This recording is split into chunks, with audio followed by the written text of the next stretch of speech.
didn't see the game. I just looked at the score and I saw, dang, the Cowboys lost. They did all of that this season to lose. Dang. Hey, it is what it is, man. Did you get to see the last few seconds of the game? I ain't watching none of it. Right. So at the end of the game, Dallas had like 40 seconds left. They started at their 20. They got all the way down to like maybe like the 50, 45-yard line with 17 seconds still left. 17, 14 seconds, something like that. So the 49ers are in their prevent defense.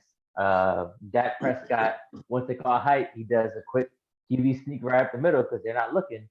And he gets like a good maybe 15 yards, bring it in, and they try to do a quick, spike real quick to stop the clock.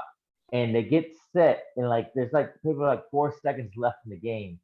They get set, but the referee hasn't actually touched the ball yet. So the referee is running to try to catch up to them, runs into Dak Prescott and the center, pushing them both times to the side. So they both kind of get off balance.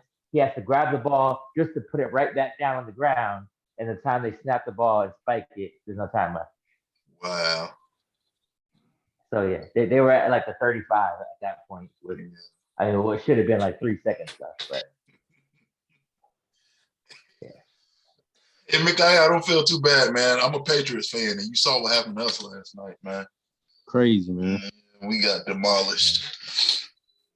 Right, well, at least you knew you could turn the game off on like like at halftime, so you didn't have to keep watching.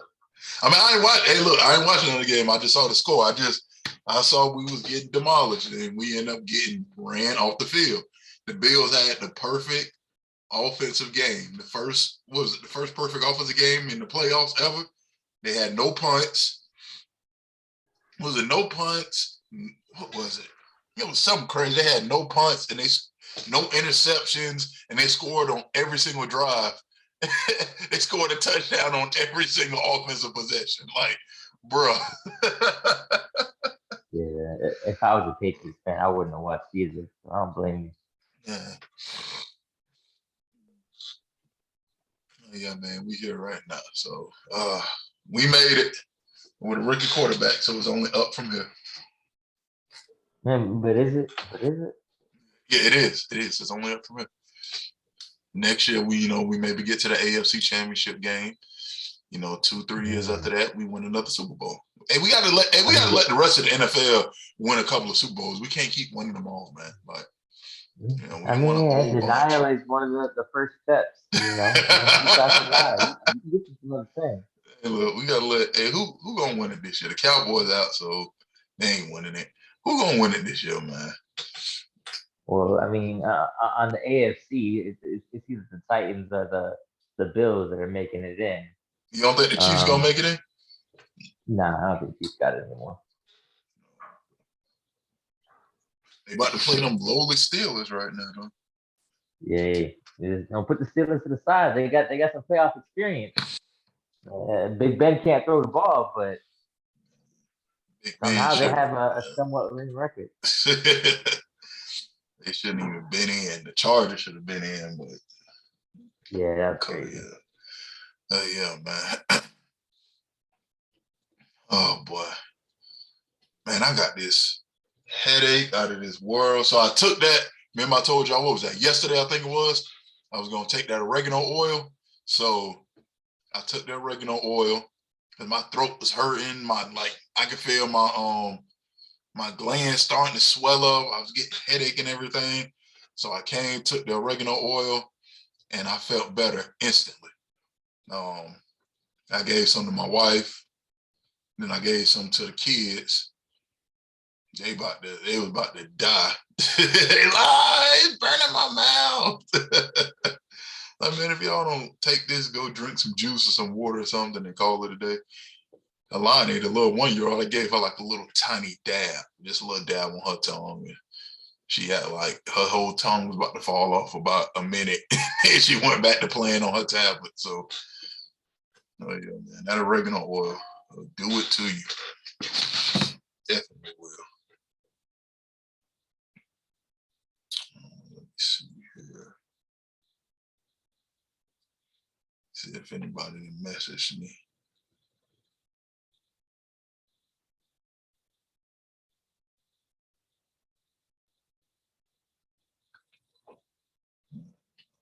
See, nobody messaged me yet.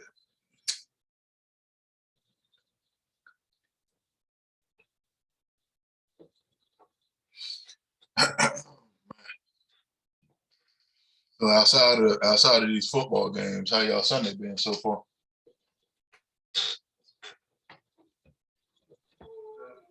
Yeah, it's been good. Just been chilling with the fam. Okay. Alex, what about you? No, about the same. Knocked out the service this morning, and then I've really just been home since then. Your sister got the MLK breakfast they're prepping for, so she's over in downtown. Yeah. We got a big thing happening tomorrow morning.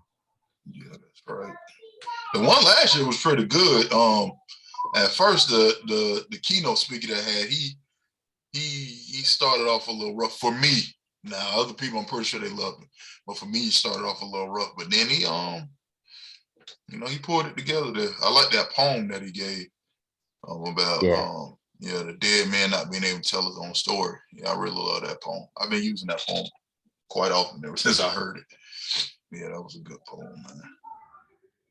Yeah, I think my favorite part was the Pledge of Allegiance. Pledge Allegiance.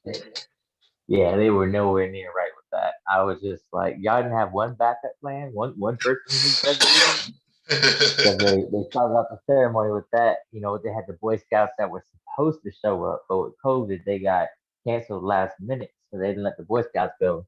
And they still tried to do the Pledge of Allegiance, and no one communicated who was supposed to do it. So in the moment, they were all looking at each other. So somebody tried to wing it, and it was one of those moments. Oh wow. Yeah, it was a great ceremony. Yeah, there was a lot of great things about it. So yeah, I wanted to join Toba. It's Toba or Toga? It's Toba, right? Right, with bees and Bravo. Yeah. I wanted to join it. I don't live in Tampa no more, so that might be a qualification.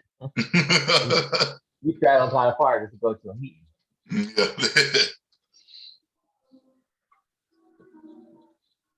Yeah. Hold on real quick.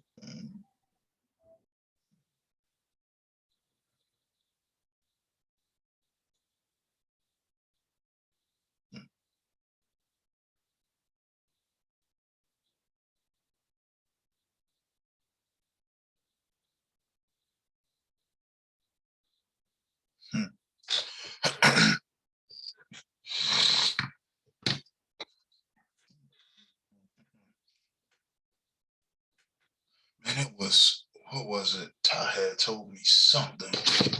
Ty had told me, let me see where it was at. What time?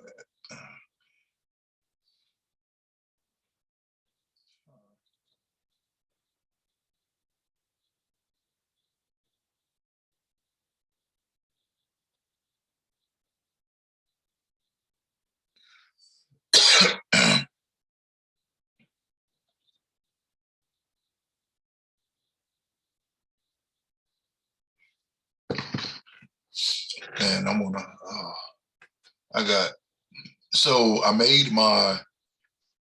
I made my to-do list this week. Last week, I wasn't as successful with doing everything on it, but I did have a whole lot of things to do. So what I did was kind of trying to cut back on some of the things that I put on my to-do list. So that way, not necessarily make it easier, but just let me make it more manageable. Got to do that. But I got a lot of important things done. So that was it. That was the best part about it.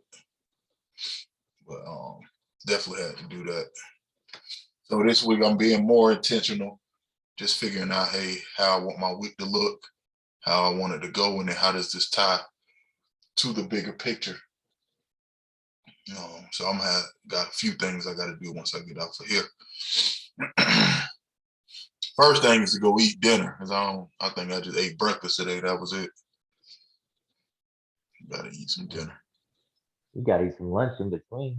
Yeah, You I ain't just ready to I ain't talk.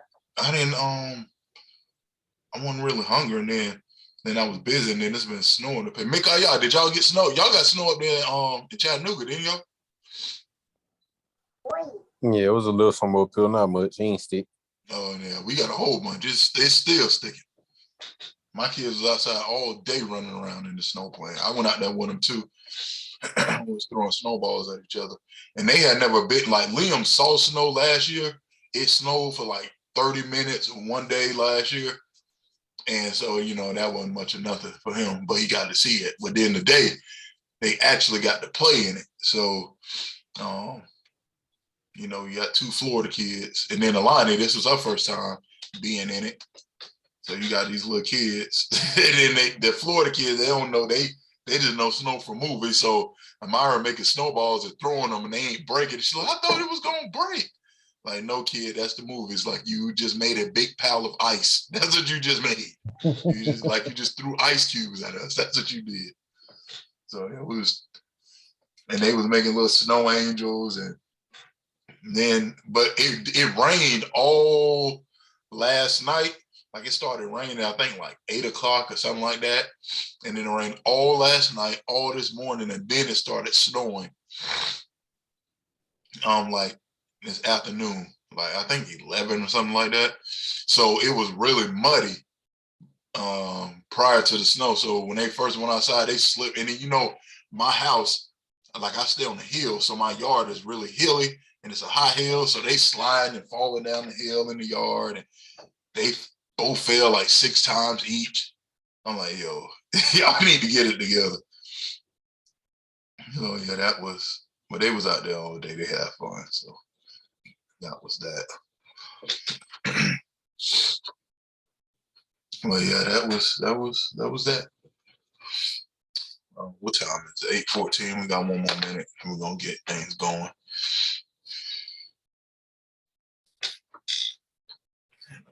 All right, it's 8:15. So 8:15, we're gonna go ahead and get started. I appreciate you gentlemen who are on here today. And I appreciate you all who are going to be watching this lesson later, who's watching this lesson at a later time. My name is Virgil Johnson. This is Infrastructure of a Man.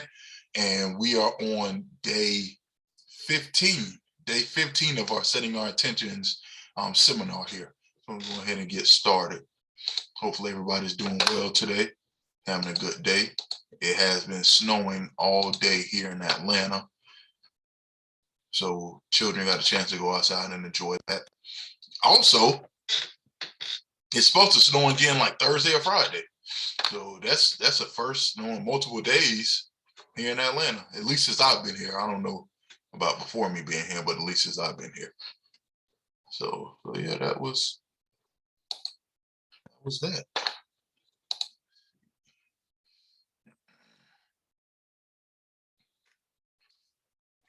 All right, gentlemen. So we have our Setting Your Intentions session number 15, presented by Infrastructure of a Man. This is session 15. We've been going at this thing 15 days straight. I appreciate everybody who stayed committed. I appreciate everybody who's come in, who's jumped in, who's contributed, who's taken part in the Setting Your Intentions, because at the end of the day, we all want to accomplish something in life. So we're all here to help each other to accomplish what it is that we want to get to, our goal that we want to get to at the end of the 365 days. So real quick, who am I? I'm Virgil Johnson. I'm an author, consultant, public speaker, husband, and a father. I have 2 books published, 2 works published.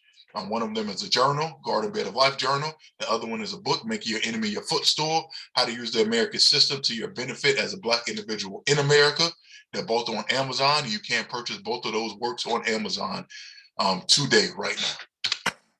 Who are we? We are Infrastructure of a Man. Infrastructure of a Man is an organization and consulting business that works with men to help them overcome mental blocks and stuck points. We also help men restructure their ideas as well as help them create new ideas. We work together to form a support system where men can go to be understood, supported, as well as have an accountability group that will encourage one another to achieve the goals that they have set for life. Our aim is to ensure that real men prevail. So today's topic, we're going to jump right into it. creating mantras for powerful intention and goal-setting achievements. So today we're going to talk about mantras, how they originated, how they've evolved, and then a couple of examples of mantras. We're just going to jump right into it. Nothing too extenuating, just going into mantras. And the reason why I chose this topic is because, of course, we're here because we have goals or intentions that we have set and that we want to accomplish. And as we know, in order to obtain anything, your mind has to be right. And the things in which you're telling yourself has to be on point because, and I was just telling my kids this the other day, whether you believe that you can or whether you believe that you cannot, you are correct. So whatever it is that you're telling yourself, that's going to be your reality. So we want to, really go into mantras so that way we can tell ourselves the right things to help keep us on track with what it is that we're doing. So I want to start off with giving just a little history on mantra. So mantra, its origins is in the Sanskrit. Excuse me. So Sanskrit, it breaks down the man, which is man, which is to think, and then tra, which is, what was it? Oh man. Think and mind. So tra is mind. So it's a late 18th century word, Sanskrit, literally a thought or thought behind speech or action from man or man, think, and related to the mind. So these are chants and words that relate to the mind and speech and how you think and the words that you say. So originally it's in Hinduism. It's a word or a sound repeated to aid concentration and meditation. Today's usage, as you know, everything evolves and everything changes and things get moved from their original purpose into something different or into maybe something upgraded. Just depends on how you look at it. Hey, Maurice, we welcome you in today. We literally just started, so we're talking about mantras. Let me go back real quick. Creating mantras for powerful intention achievement. So you literally just jumped in, you didn't miss anything. So going back to it, so originally it started in Hinduism. It's a word or a sound repeated to aid concentration and meditation. But today's usage, it has morphed into a statement or slogan repeated frequently.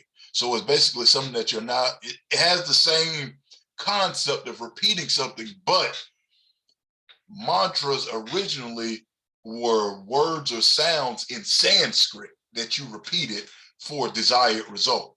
Now we've morphed it into any word or saying that you can repeat over and over again to achieve a desired result. So why do we need it? This is an excellent tool. Mantras are an excellent tool for reeling in your monkey brain and giving your mind something to focus on, especially when you're meditating and especially when you're trying to achieve a goal or achieve a desired result. So mantras in science, I want to touch on this a little bit. It's been found that self-created sounds such as chanting will cause the left and right hemispheres of the brain to synchronize.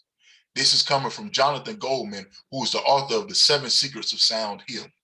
Such chanting will also help oxygenate the brain, reduce our heart rate, blood pressure, and assist in creating calm brainwave activity. For those of y'all who had the opportunity to purchase my book, Make Your Enemy Your Footstool, I go into the different types of brain waves that your brain operates in and when they do it and how they do it, and how they affect your brain and how you can access these brain waves in order to get the most desired result that you're looking for in regards to achieving whatever you're trying to achieve with your mind.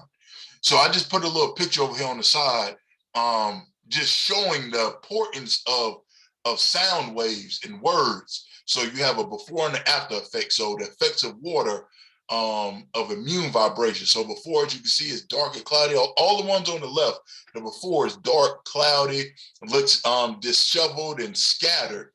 But then once you start putting positive thoughts, positive energy, positive words toward whatever these entities are, then the after effect is it starts to form something beautiful and it starts to form something that's light and that's clear. So this is why the words that you say to yourself are extremely important. In scripture, a lot of us know the proverb that states, death and life are in the power of the tongue, and him who knows it will have the life thereof. Many of us know that. Many of us say that. Many of us feel like we live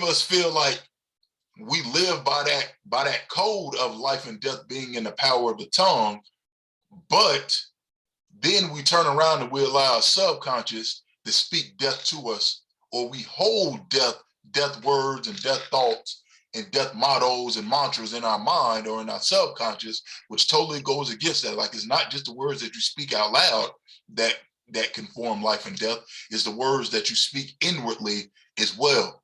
I'm a firm believer that what you speak inwardly is more powerful than what you speak outwardly, because the inward part is what begins to manifest the outward. So as you all know, whatever state your mind is, or whatever state you are internally, your body shows it externally, and then it also shows externally in the world around you. However your world is, if you're chaotic inwardly, outwardly you're going to be your world is going to be chaotic. So that's why it's very important to make sure that when you're speaking inwardly just as much as you're speaking outwardly. So I want to give an example of an actual mantra, like the original definition of a mantra. I want to give an actual example of it, and then break it down so you have a full understanding of what this is. And then some of you all, this should kind of click when it comes to language, especially you all that study other languages. So the mantra, and for those of y'all who are watching it, who may speak Sanskrit, forgive me for my ignorance on the language. I may not pronounce the words exactly right, but I've tried to get close. So it's Mani Padme Hum. Now, this mantra comes from Buddhism and is related to the act of compassion. This is one of the prime mantras that the Buddhists use and is chanted multiple times to invoke the feeling of compassion and love. Before chanting the mantra, understand its meaning. Now, before we go down, this is what we have to do with all of our words. See, this is great that we have this here, but this is how all of our words in language works. The sounds have meanings. And sometimes in the English language, we've forgotten that. So that's why we've been tricked into having words that have different meanings to how we're using them. And then we're wondering why things are going chaotic, but we're using the wrong words for the wrong intention. So let's go into this breakdown. So the word the first part, the sound, this is the sound vibration of dissolves our ego and pride. Mani, here the ma symbol takes away your jealousy, and the ni dissolves our attachment to desire and passion. The padme, the pad symbol removes the judgmental notions of ours, and the me dissolves our possessive behavior. Hum, it dissolves our attachment to hatred. So this chant this powerful mantra again and again with the pure intention to clear your soul of any negative energy. If you go and you look up Sanskrit mantras, you'll find tons of these for whatever it is that you're trying to study, or whatever it is that you're trying to achieve. I'm sorry. In my studying of this, putting this together, I know I touched on the scientific part earlier, but as you go and you look at the science of words and language and mantras, like, this stuff actually works. Like, some physicians actually prescribe mantras to individuals to help them overcome certain ailments because it actually works. And I was actually reading an article that states you can actually chant mantras and it has nothing to do with faith. Like, this isn't I believe this to happen, so it's going to happen type of thing. No, these are actual, these are actual, what's the word I'm looking for? These are the direct result of the sound waves that are coming from you or from the individual that you're listening to say it, having an effect on your body. So you don't have to believe that for it to be true. It's just like taking let's just say taking Advil. Like, I don't have to believe Advil is going to take my headache away for it to take it away. I just got to take the pill. This is the same thing. I don't have to have faith that it's going to work. It's going to work. They've done research and they've done studies where they've done it on animals to show this has nothing to do with faith. And as we know, animals, I don't know, I'm not an animal, but these animals, they don't have the same thought process we have. They may not understand language how we understand it, but they have, what they've done is animals that have been having issues or that have been sick or that's been dealing with certain things, their owners have chanted certain mantras over these animals, and in a couple of days, whatever that issue is had dissipated. So that's how powerful understanding the importance of words and how to properly use them. This is the power of them. Because animals don't have, you can't tell them, hey, have faith in my words. No, you just chanting it, and it's changing the molecular structure of their makeup, of their genetic makeup, and it's healing them. So this is how important these mantras are. So we're going to go into some new age mantras, but first I have a quote here. Words have energy and power, and with the ability to help, to heal, to hinder, to hurt, to harm, to humiliate, and to humble. This is a quote from Yehuda Berg. Just giving you all the importance and the power of words and their ability, when you, no matter how you use them, to hurt or to harm, they have that power to do that. So here's some modern day mantras. I got this one. I read The Game of Life and How to Play It, and this is a mantra that I got from that book. And it works, and it's very simple. It says, adversity does not move me. So if you're going through a situation where you have, you know, some type of attack coming, or some type of trial, or some type of test, or whatever, you just sit there and you just simply chant, adversity does not move me. Adversity does not move me. And what'll happen is your body will get in sync with that. And then when things start coming to you, you won't be moved by those adverse actions. Another mantra that I got from this book that I used when I started business, it said, how did it go? It said, I have a, what is it? Hold on one second. I have a phenomenal business in a phenomenal way. I give excellent service for excellent pay. When I first, start of COVID, when COVID first started, I used to drive, you know, I would go around listening to books and stuff like that. And then I heard it, I remember starting to say it. And I would say it and I would chant it. So like, if I know, okay, I'm about to go, and I'm about to start my route, or I'm about to start, you know, my run, I would say that. I would say, I have a phenomenal business in a phenomenal way. I give excellent service for an excellent pay. And I would say that over and over and over again. And the days that I said that, no lie, my income would be greater than the days that I did not say that. And as I started transitioning and doing the other businesses, as I started doing that, I've always been able to give excellent service, because what it did is it caused me to live in that mantra. So I had an excellent business. So I have to make sure that I put forth great business in an excellent way. I give excellent service. I had to make sure that, hey, my service is supreme. My service is up to par. My service is phenomenal. My service is outstanding. So when I'm saying that, what that's doing is putting me in that mindset to make sure that I am doing what I'm saying.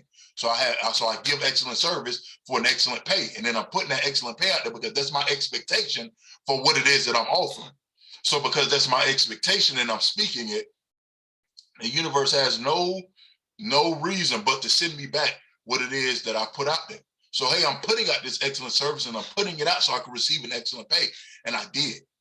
And as I started my business, like I will receive more business, I'll receive more customers, I'll receive more clients, I'll receive, you know, just random tips that like I wasn't getting before. So that's how important it is.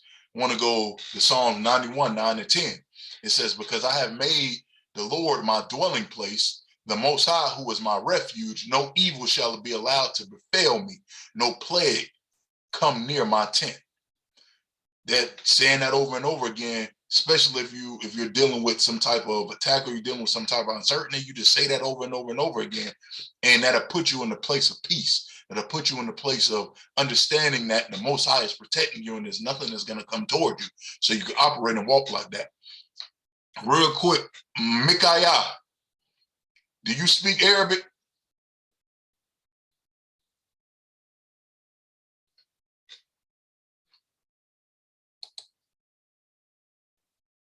Mikaya, you there?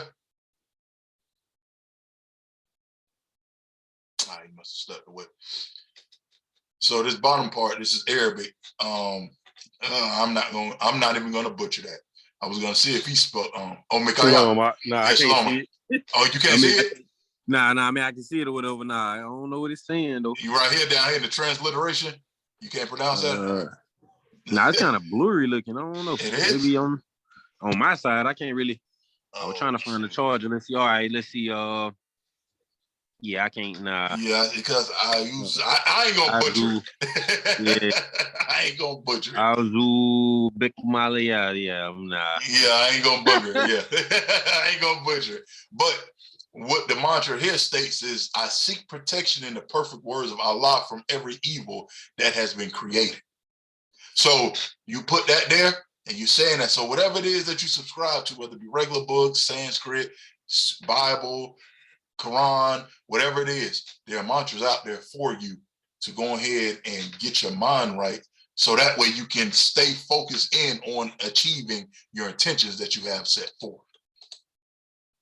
So what are some of your favorite mantras? So I'm going to give y'all a couple of moments to think about this. What are some of your favorite mantras, and what is a short story behind your favorite mantra? And my favorite mantra, which is the one that I just gave y'all, I have a phenomenal business in a phenomenal way. I give excellent service for excellent pay. That is my favorite mantra. Like if I can remember to say that when I go out, I remember to say it, and it always works in my benefit. And it started by when I was doing Uber, and I literally, like, I remember listening to the book saying it. And I used to be a person that really didn't believe in, these types of things. And I said, you know what? Me doing what I've been doing hasn't given me the desired result in which I've been looking for. Let me try something different. And when I did it and I started doing it, it worked. And it worked. And I think I kind of got away from it because it was almost scary. Like it's, I don't know, man, it's scary to know you have that type of power and control. I ain't gonna lie. At that time, I was very afraid of it. I was like, man, like, I wasn't used to that. Like, I wasn't completely used to my words being powerful in a positive sense. Like, that was something I had to get used to. So, and when I started, like, when I remembered to do it, I would do it, and it worked every single time, no matter what it was that I was doing. So if y'all want to go through, if you could think of some of your favorite mantras that you could say, and then a little short story behind it, that would be great. Alex, you want to start off?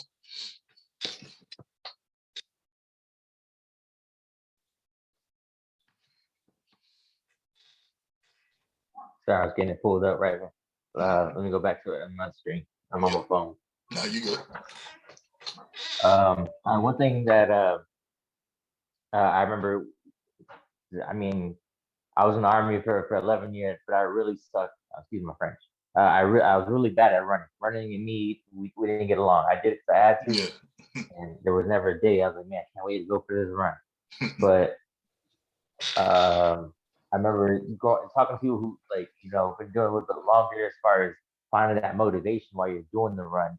When you're feeling that I need to quit or that I need to stop feeling, changing your mind to get into that I can keep going, or motivating yourself in the moment, in the pain. And I remember one verse. I can never remember it like word for word, but I remember one verse that always stuck out to me. I trying to go off the top, but I want to say it was like Isaiah 40 or something, where he was talking about having faith in God, or having that, relying on God, and those who rely on Him aren't going to grow weary. I remember repeating that myself, like not growing weary, being able to soar like an eagle. And the more I would repeat it in my head as I was running, I felt the pain kind of relieve in my knees. I felt the oxygen filling into my lungs, because I was telling myself, Yeah. not to depend on me in that moment, but to depend on God and kind of help me more or less just focus and finish. Yes, sir. Okay, that's That good. was a Yeah. good one for me. Yeah, and it's crazy because that's exactly what mantras do. Like they change your molecular structure. They take away pain, or they, help dissipate emotion. Like that's what they're supposed to do. Maurice, you got one? You got a mantra? One of your favorite mantras? A little short story behind it? To be honest with you, not really. I just I'm new to this, so Gotcha. I got to think on something. So get back with me. Let everybody else go through it first. I'm just thinking about it right now. Gotcha. Okay. Mekaya, what's yours? Yeah, I ain't really been never too big on mantras and all, but once I really start getting into like the meditating and different things like that, you know what I mean? I just start saying the Most High name. You know what I mean? Just Yahweh, Yod Hey Wah Hey, Kal Halel Yahweh Alahayim, just giving him the recognition and all. Yes, sir. And it seems like ever since I've been doing it right there, just giving him like just full attention, full glory. You know what I mean? Just saying those, it just been like aligning everything within me to get everything that, you know what I mean, I can receive, you know what I mean, within this time. Okay. Yeah. Yeah. And that worked. And like you said, once you start giving him that glory, then it start opening up doors for you and helping things go the way you needed them to go. Hold on one second. Stanford just jumped out. Stanford, you back in? It's your turn to share. What's your favorite mantra and what's the short story behind it?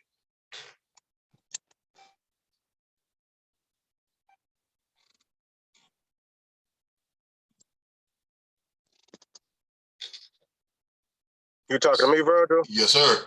My fault. I just came in. I've been cutting in and out because I was driving and stuff. Oh, no, you good. I came in like about probably actually like at what was it, 7:25 or 8:25 on y'all time. Gotcha. Okay. We'll talk about mantras. So mantras is just sayings or chants or recited words that can help ease your mind, calm your mind, heal your mind, take you out of or put you in a certain state of mind, whatever it is that you want to do. Let me go back. You can't see the screen though, can you? Because you drive. Wait, hold on. I don't want you to, bro. If you drive, I don't want you to look at the screen. You good? I got you. Yeah. But yeah, so you good. But we'll come back. We'll come back to you. Well, we'll just move on, and then if you could think of any mantras that that's been working for you, whether it be some type of chant, a prayer that you say over and over again, or some type of words, that's what we was talking about right then. Yeah. Hold on, let me see. Maurice, you got yours now? Well, Bird, I guess since I've been in the truth, I guess me meditating on the word every day is kind of like a mantra to me. And Yes, since sir. I've been doing that, I've been having a hell of a success. Good. Yes, sir. I guess that would be my mantra. Okay, good. And is there any particular verse in scripture that you like to say over and over again?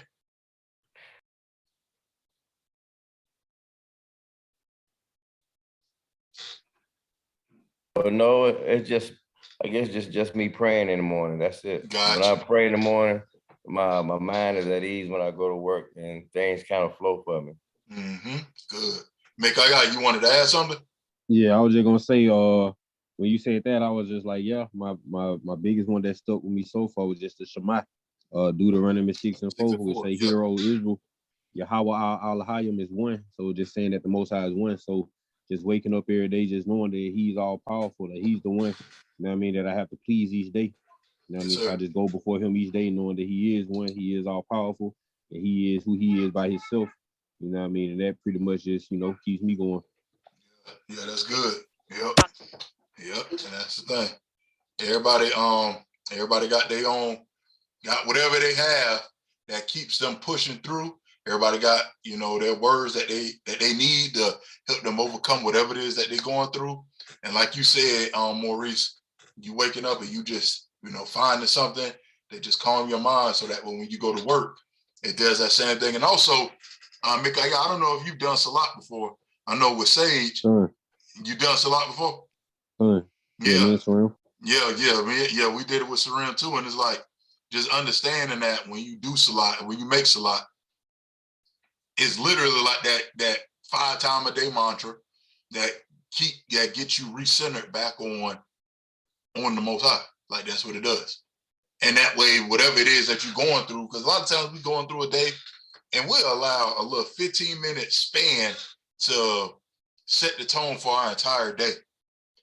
Whereas it's just a 15-minute span, but make it a lot will really help you keep things in perspective. Like also in regards to making salat, I was listening to the Eric Thomas podcast, and he was talking about when they went over to Dubai, and he was saying, like they take their salat serious. Like he said, this taxi driver, like they just driving, and when it was time to make salat, though, he pulled over to the side of the road, like, hey, this is what I got to do. He said the whole nation does it, and it was like just to see that type of obedience.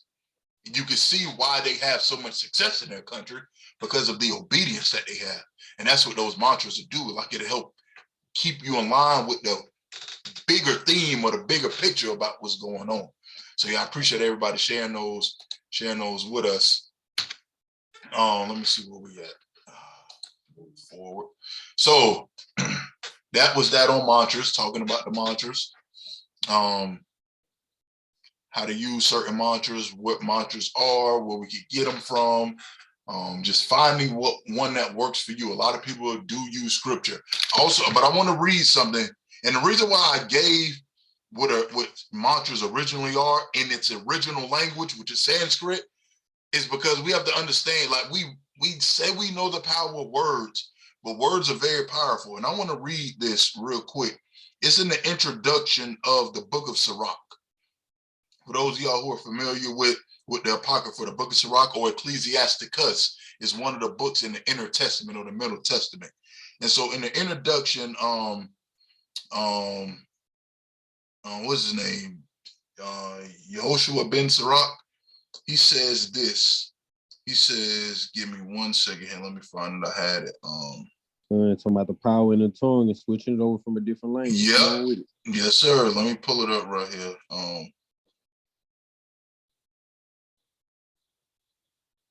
He says, let me urge you then to read this book carefully and with an open mind. And please be patient in those places where, in spite of all my diligent efforts, I may not have translated some phrases very well. What was originally written in Hebrew does not always have exactly the same sense when it's translated into another language. That is true not only for this book, but even for the law itself, the prophets, and the other books. The translation differs quite a bit from the original. So when it comes, that's why I gave you all the Sanskrit. Let me go back to it real quick. That's why I gave you all the Sanskrit. That's why I gave you all the Sanskrit. So that way you can know the actual words, because it's one thing to just say what the Sanskrit is in English. But it's more important and more powerful to say it in its original language because these sounds have power. These sounds are controlling. I'm gonna tell y'all a quick story. Quick story. This is when I started. This is what kind of got me to start understanding the power of words and stuff. So I used to work back at home. I used to work for a nonprofit organization. And so one day I was catching a bus to one of the schools that we were doing the after school program for. So I am, I'm on the bus, I'm sitting there, I'm chilling on the bus, and we are, oh shoot, hold on, my bad. So I'm sitting there, I'm chilling on the bus. So lady pulls the stop to get off the bus. So she's getting off the bus, older black lady. I think she might have been homeless. She looked homeless. She looked like she might have been a homeless woman. Like she just carried herself that way. But she was getting off the bus, and as she was getting off the bus, there was this little girl. This girl had to be no older than 6 or 7. She started laughing. So the black lady that was getting off of the bus thought the little girl was laughing at her. Now the little girl was on her mom's tablet watching the video, but this lady, she wasn't looking down. She just was getting off the bus. And sometimes people, they already have these preconceived notions about the world around them, like, especially when they're not in the best shape. A lot of y'all, we've had this situation before where we think, oh, why are you looking at me? And people like, I'm not even looking at you. I'm looking over there. Like, you just in that direction. Oh, you gotta, like, people, we do that. So she turns around and she utters something in a language that I've never heard before. Utters something to the little girl in the language that I've never heard before. And the little girl instantly started choking. Like, she was like, like she started choking and coughing. And the mom was like, oh my gosh, what's going on? And she's like, what did you do to my daughter? And the woman was like, you need to teach your daughter to stay in her place. And the woman was like, she wasn't even bothering you. She was on the tablet. And the lady got off the bus. And when the lady got off the bus, that's when the little girl stopped choking. And you could hear the lady yelling from the bus. And there's more where that came from if you keep trying me. And when I saw this is not a story that someone has told me. This is not something like that I've read in a book. This is something I've seen with my own two eyes. So I know how powerful and how important words are, especially when you know how to use them in their original language. Like, I saw that and I was like, man, I really have to learn language and the power of language, because I've seen what it can do to somebody with my own eyes, using it in a negative capacity. So just imagine if I was able to harness that power and use it in a positive capacity, where my words literally, when I speak, they have an effect. And they do, but like that had an instant effect. Like, that has sat with me and resonated with me since that happened. And that was maybe 6 years ago, maybe like 5-6 years ago that happened, and it still has been with me. So yeah, that's a great example of how powerful words really are, especially in their original language. So that's what we were touching on. Mantra, how important they are, important the words. So we're gonna move on to our fast. 21-day fast. We're in day 14. For those of y'all who started from day 1, man, I know for me, one of the things that I fasted from is procrastination, and it's crazy because one of the things that has come from that is I have actually started paying my bills earlier. Like, now, like when I'm doing my budgeting and stuff, when I see the money, when I see, okay, I have, because like I'll do my, okay, what's due and what date is due during the month.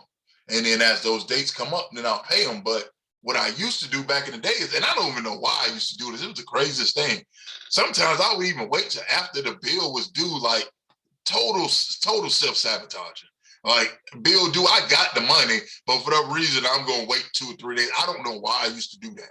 But now, like for instance, I paid a bill that, I've been paying bills a week in advance, 2-3 days in advance. Like, it's due on the, it was due on, let's just say, the due today on the 16th. I paid the bill on the 8th or the 9th. I got bills that ain't due till next week, into next week. I've already paid them. But now I'm like, let me just get it out, get it done with, not hold on, not procrastinate. Because what has happened, I've realized, and I've learned from this, what has happened is you wait too long, and then the money ends up having to go to something else. And then now you can't pay the bill, and that's all this extra stuff. So I'm like, no, let me just pay it. And then because I paid and handled my responsibility, then I'm going to be able to make the money back again.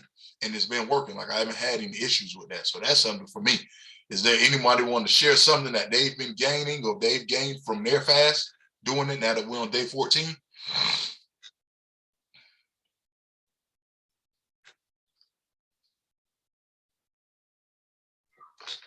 Yeah. I mean, I know one of the things I talked about, just continuing on with is stop passing those opportunities that I feel like are pushed for me, especially when it comes to prayer, it comes to, stepping up when I feel like I'm getting a situation for a reason, because I want to give someone else a chance. And yeah, I feel like a lot of times it's happening. Instead of saying, I'm good, or, passing on to it, it's just been this domino effect of different things building up to the point where, I know before, like I said, I was nervous to sit here and pray in front of strangers, but now I get to the point where I feel more confident in myself. I was able to lead the message the other day, and now to the point they starting in February, they want me to start leading the children's ministry. So I'm like, okay, good. Yes, sir. But I've been praying constantly on just being confident in my prayer, and I mean, getting what I asked for simply just because I asked for it. Yes, sir. That's it. Hey, and that's why it's very important to know specifically what it is that you want. And so that way you can ask for it and it's going to come to you every time. What Yahushua said, ask and it shall be given, knock and the door shall be open. Was it knocking and the door shall be open, ask and it shall be given? Like, it's so simple, but we convolute it and we make it much more difficult than it has to be. I don't know if it's because we're afraid of that type of power. We haven't seen that type of power, or people we've been mentally trained to think that type of power is, wicked. Even I don't know what it is, but a lot of us, if we tap into it a lot more, we would have a lot more of what it is that we want. So yeah, that's that. Anybody else, or is that it? I think everybody else was good. All right. I'm gonna go ahead and jump into the reading of Letters to a Young Brother by Hill Harper. Go ahead and jump into this reading while I'm pulling that book up. I started reading. I finally started reading that tax book, that tax-free wealth book. So yeah, I finally started reading it. So I'm gonna take some good notes on it and share the information with you that I got, and then I'll probably send you the book. But yeah, man, I'm like, hey, I got to get to it. So I started it this morning. Like, I got to get to this book, man. And he talks about that, on point, off point. But he talks about, like, some of the misconceptions that we have about taxes. How we think taxes are there to harm us, he said, but taxes are there to help those who know how to properly use them. Like taxes, what the government does is the government uses taxes to incentivize a part of the economy and wants to stimulate. But if you don't understand how to use it, then it is detrimental to you. And that's anything. That's anything. But it's like, he said, like, one of the things that I took from the book, he said, if you want to know a surefire way to build wealth and always keep wealth, see what it is that the government gives tax breaks for in the economy, and then go and put yourself in that field or that space. Because the government has already incentivized you with tax breaks and with tax credits to be in there. And that's also something that they want to stimulate. So, like, for instance, right now, one of the things that the government are giving huge tax breaks and tax credits and tax incentives for is, electric vehicles and anything electric vehicle, anything in the EV space. So whether it's actual electric vehicles, whether it's building electric vehicle charge ports. One thing that we could do just off the top of the head, we can find a piece of land, buy a piece of land, and then get EV vehicle charge ports put there so people can come and charge their vehicles. That's a tax break. And I just thought it out the top of my head, like you can make money off of the charge, even though a lot of charge ports are free, but you're going to get incentives from the government for putting that up.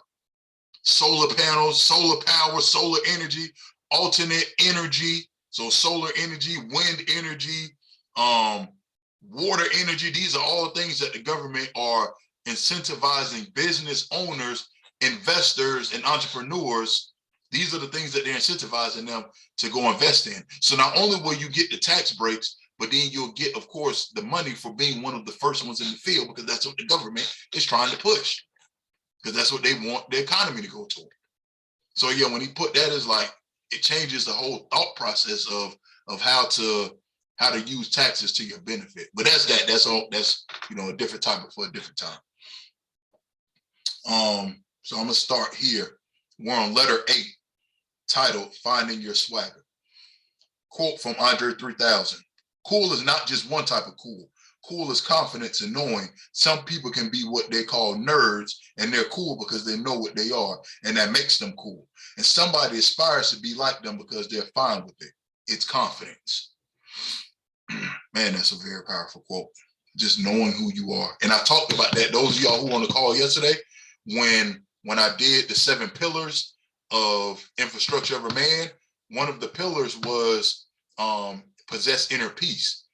And that comes with knowing who you are and who you are not, and accepting who you are and who you are not. And this quote touches on that. Like, no matter who you are, you got to accept who you are, where you're at, how you were created, so that way you can truly operate in your full power and your fullness. If not, if you keep trying to be something else because you're not comfortable with who you truly are, then you aren't going to be as successful as you would if you're operating by yourself. Like, some people are loners. Like, some people are just natural loners. But society makes you think, oh, if you like to be by yourself, that's a problem. But people who are loners, you go by yourself, you might have all types of creative thoughts and ideas because you don't have the influence of other people around you to basically diminish your creative gift. So you can write all type of computer code. You can create all type of artwork just by operating in the fact that, you know what, I like to be by myself, and that's okay. I don't have to please anybody else. Now, if I need to be around people, I can. But most of the time, because I like to be by myself, I operate better in that way. And doing that, you'll be a lot more successful in what it is that you're trying to do, as opposed to trying to be around people all the time. All right, well, let me get to the letter. Dear young brother, in your last letter, you mostly asked questions about girls. You said you assumed I don't have any problems meeting girls since People magazine named me one of the sexiest men alive last year.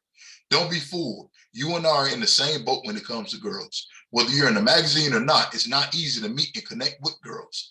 I guess that subject is dominating your mind right now, which is normal. It seems that the girl named Jamelia keeps coming up. You like her? You can tell me. It's cool. It's great to have a crush. I have one right now too. You know how it makes your heart beat a little faster? I keep thinking about her, and sometimes my mind will just wander to her, and it will make me smile. Does this happen to you?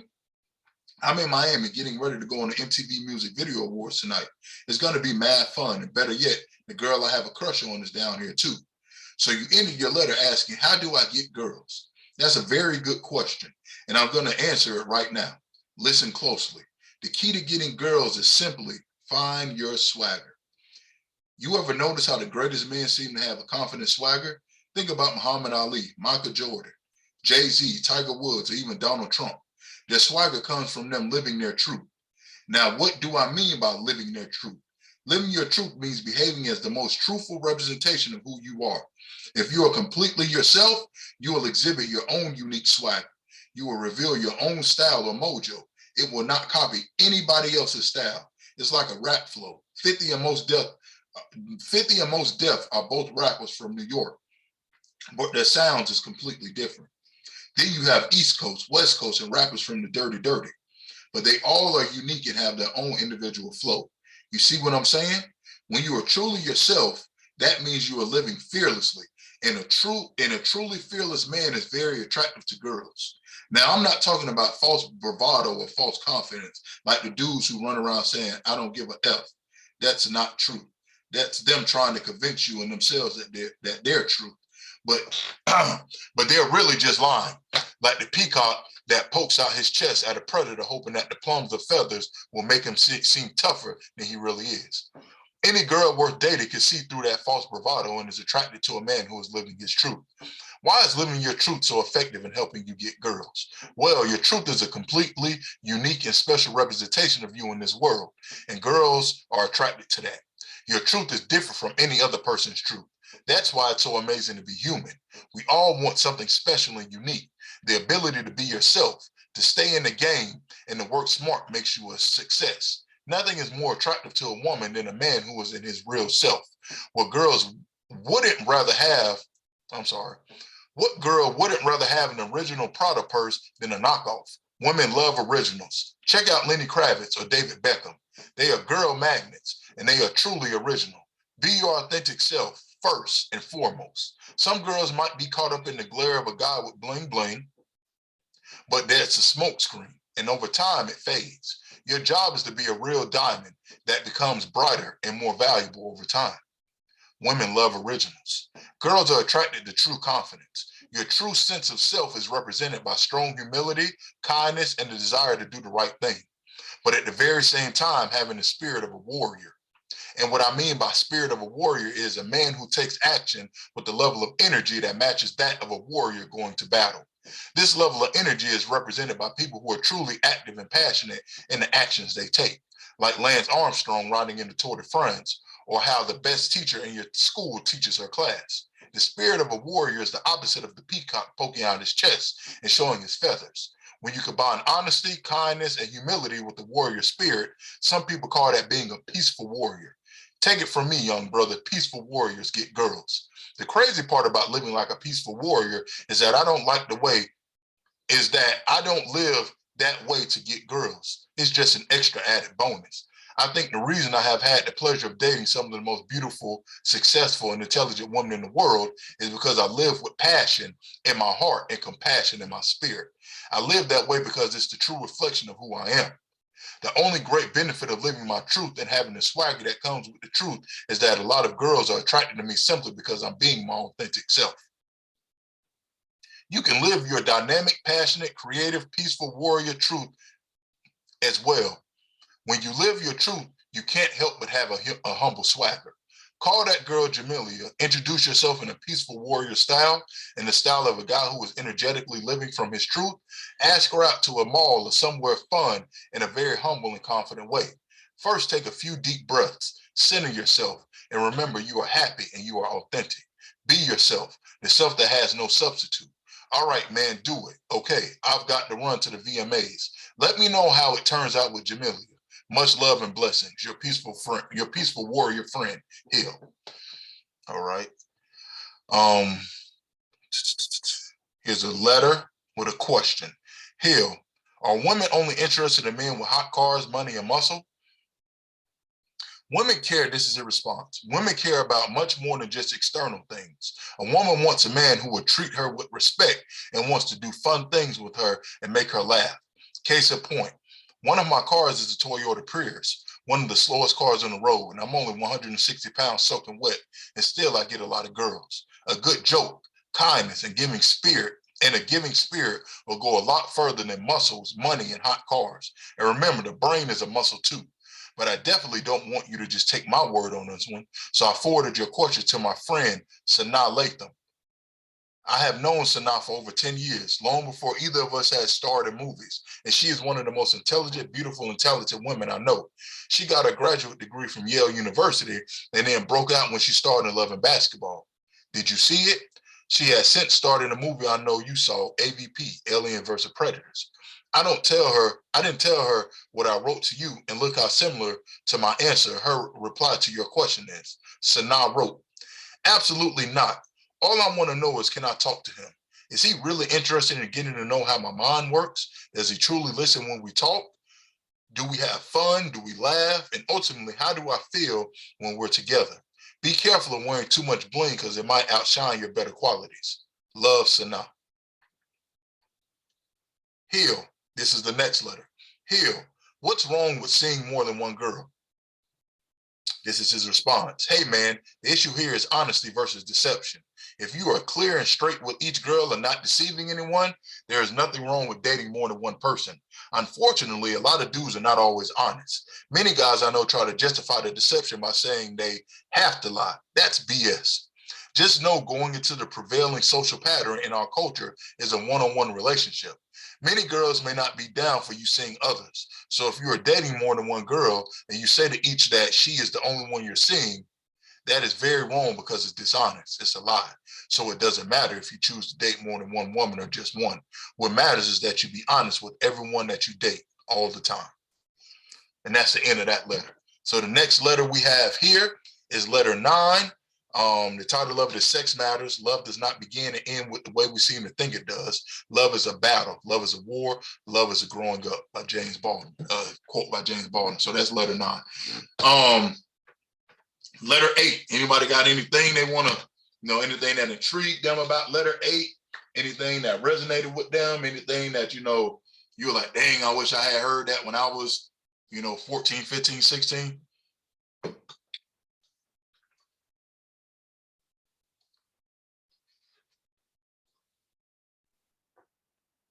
I'll make a side comment real quick. Yes, sir. That last one you said by James Bond, you mean like 007 or is that? Oh no, James Baldwin. James Baldwin is he's a black author and I think he's an actor as well. No, I thought you said James Bond. I was just like, wait a minute. We call it movies now, but okay. I know. Well, yeah. All right. So if nobody don't have anything they want to add, excuse me, we are here tomorrow again, 8 o'clock. We're moving this thing on along. This is what I said, day 14 of the fast. So we're gonna keep pushing this thing on out. Appreciate everybody being here. If you know any other man who is interested in this, who this would benefit, who you feel like, hey, they need the guidance, direction, support, understanding of other men, send them the link. This is not a secret society, gentlemen. Send them the link. I appreciate everybody being here.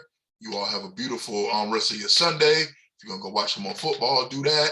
Don't forget to plan out your week.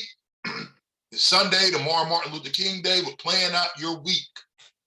Plan out your week. Start with the end in mind. Reverse engineer. What do you want to be at come Saturday? Reverse back and then get back to today, and then set those goals and make those things happen, and make sure that those goals fall in line with your bigger goals that you have set. Other than that, I appreciate you all, and y'all have a beautiful evening. You too, Shalom. Yes, sir. Shalom. Yeah, have a good one. Shalom, bro. Shalom. Shalom. Y'all have a good evening.